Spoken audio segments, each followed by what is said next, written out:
La rencontre qui nous réunit ce matin revêt pour mon département une importance particulière, puisqu'elle se place dans une perspective de relance des échanges qui ont été très marquants dans le passé. Je voudrais vous remercier de votre présence qui atteste toute votre disponibilité et votre engagement résolu à nos côtés pour relever ensemble les défis qui se présentent au secteur de la microfinance et de l'inclusion financière. Il convient de souligner que la tenue de cette rencontre fait suite à l'une des fortes recommandations formulées lors de la 26e réunion du Comité national de coordination des activités de la microfinance, organisée le 21 décembre 2022, qui avait fortement encouragé la reprise des activités du sous-comité des bailleurs de fonds, considéré comme un interlocuteur incontournable dans la microfinance et l'inclusion financière. Il a pu renforcer la qualité de notre coopération, qui constitue un atout déterminant dans l'affermissement des liens séculaires unissant notre pays et ses partenaires.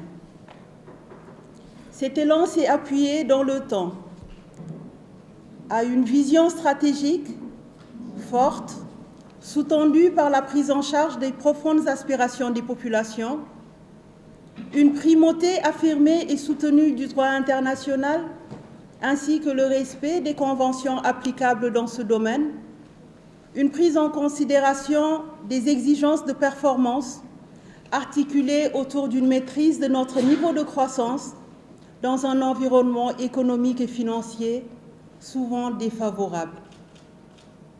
Cette constance a permis surtout d'entretenir et de donner une impulsion significative dans la mise en œuvre cohérente de nos différents programmes et projets de développement structurés aujourd'hui autour du plan Sénégal émergent. Cela est encore vrai dans le domaine de la microfinance et de l'inclusion financière. Mesdames et messieurs, chers partenaires, depuis son avènement au Sénégal, la microfinance a bénéficié d'un concours fort appréciable de la part des partenaires. Cette présence des partenaires à nos côtés a permis de soutenir les différentes étapes de son processus de développement. À ce propos, il est utile, à titre illustratif, de rappeler quelques modèles éprouvés qui valent à notre pays d'être cités en référence dans la microfinance et l'inclusion financière.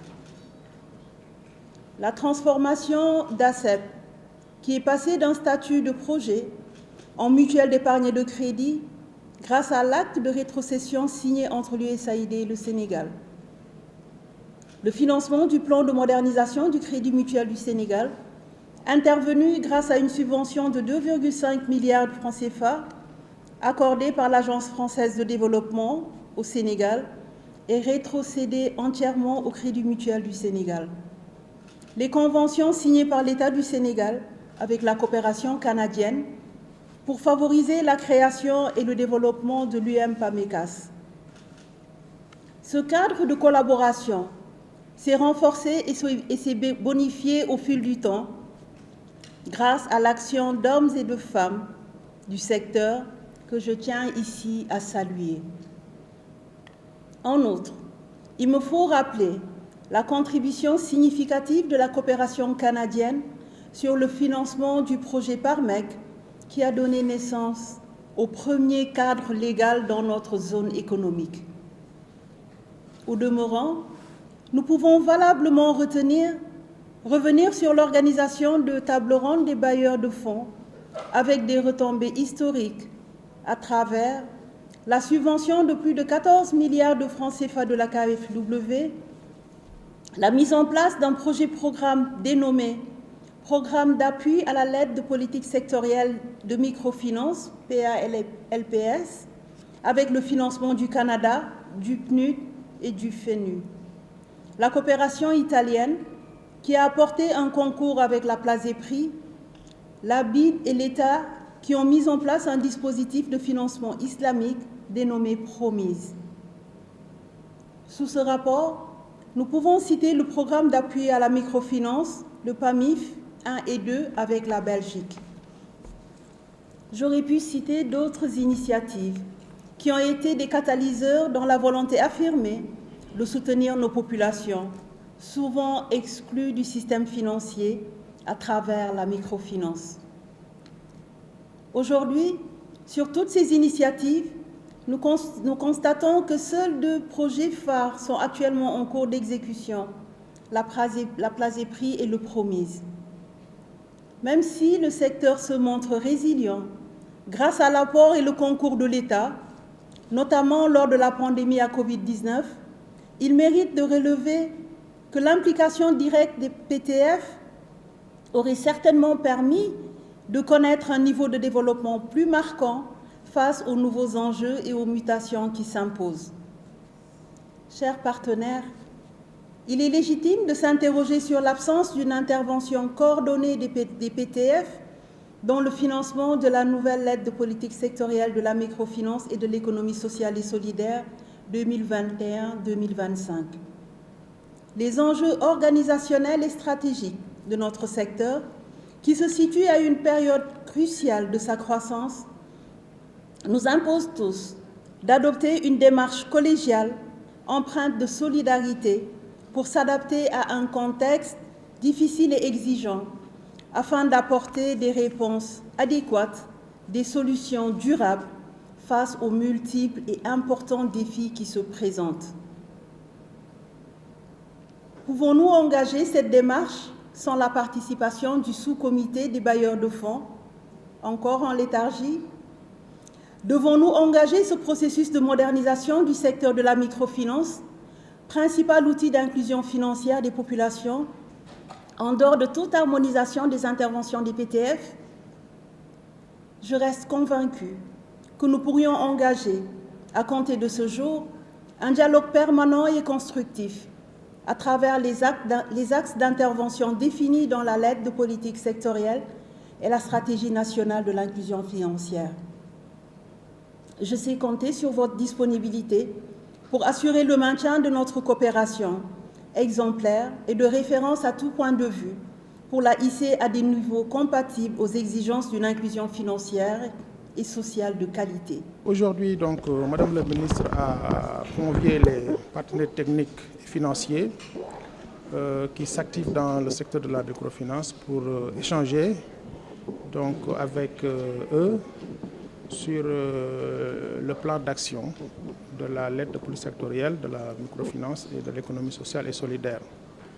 Donc, les partenaires techniques et financiers travaillent avec le secteur de la microfinance depuis très longtemps et à travers ce qu'on appelait un sous-comité, donc des bailleurs de fonds.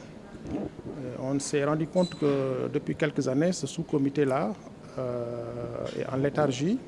Donc, Madame la ministre, en accord avec les partenaires, a demandé à ce que ce sous-comité-là soit réactivé. Donc aujourd'hui, nous venons pour discuter avec les bailleurs, pour voir comment on pourrait faire de telle sorte que ce comité-là soit réactivé et que les besoins en termes de financement de la lettre sectorielle, notamment dans son plan d'action, puissent être couverts donc, par les partenaires qui interviennent dans le secteur de la microfinance. Donc, c'est ça un peu l'objectif de la rencontre. Et je pense que c'est un moment également pour le ministre de se concerter avec les bailleurs pour voir avec eux les modalités de concertation donc, qui sont prévues pour en tout cas adresser les questions qui sont indiquées dans le secteur de la microfinance pour que les activités qui sont vraiment prévues dans le secteur de la microfinance puissent être prises en charge par les partenaires. Voilà. On parle de politisation des financements. Les gens, ils ont l'habitude de se plaindre. Qu'avez-vous à dire par rapport à ça? Non, il n'y a pas de politisation des financements. Ce qu'il faut noter, c'est que la microfinance s'adresse aux populations généralement qui n'ont pas accès donc, au système classique bancaire. La microfinance joue un rôle important donc, pour le financement de l'économie, à travers surtout le financement des acteurs du secteur informel, les femmes, les jeunes. Mais il est clair que jusqu'à présent, il y a des couches de population qui n'ont pas encore la possibilité d'accéder au financement, donc aux services financiers. Alors là, il faut que l'État intervienne à ce niveau-là pour aider et à tirer ces catégories de population qui sont souvent dans les zones rurales parfois et même dans les zones périurbaines, pour les tirer donc, à accéder aux services financiers. C'est pourquoi parfois l'État fait des interventions donc, directes pour cibler, en tout cas pour essayer de tirer ces populations-là qui n'ont pas cet accès aux services financiers et les mettre en relation, parce que c'est une mise en relation surtout dont il s'agit, la mise en relation entre ces populations-là qui ont des difficultés à accéder au financement. Vous connaissez un peu les contraintes d'accès au financement. Il y a le problème de la garantie, il y a le problème de taux d'intérêt, il y a même le problème de l'accès géographique. Donc tout ça, je crois que le secteur de la microfinance y travaille, mais il faut que l'État également mette la main à la pâte pour accompagner ces acteurs à mieux délivrer des services qui vont couvrir toutes les catégories de population. C'est ça en tout cas l'intérêt.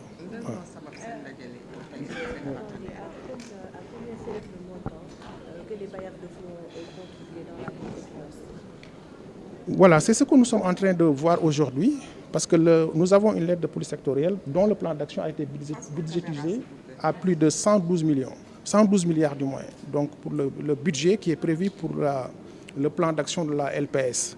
Maintenant, nous sommes en train de voir avec les partenaires donc, comment il faut faire pour que ce budget-là puisse être couvert d'ici 2025. Donc c'est ce que nous sommes en train de faire. Maintenant, il faut dire que les partenaires également sont déjà en train de mettre des ressources dans le secteur. Bon, on a des projets phares actuellement dans le secteur de la microfinance, notamment le PROMIS, le programme de promotion de la finance islamique. Il y a également la Place des Prix avec la coopération italienne, donc qui appuie un peu les PME à travers le secteur de la microfinance. Donc nous sommes en train de faire de sorte que les autres axes qui n'ont pas encore trouvé de ressources de financement puissent être en tout cas couverts par les partenaires.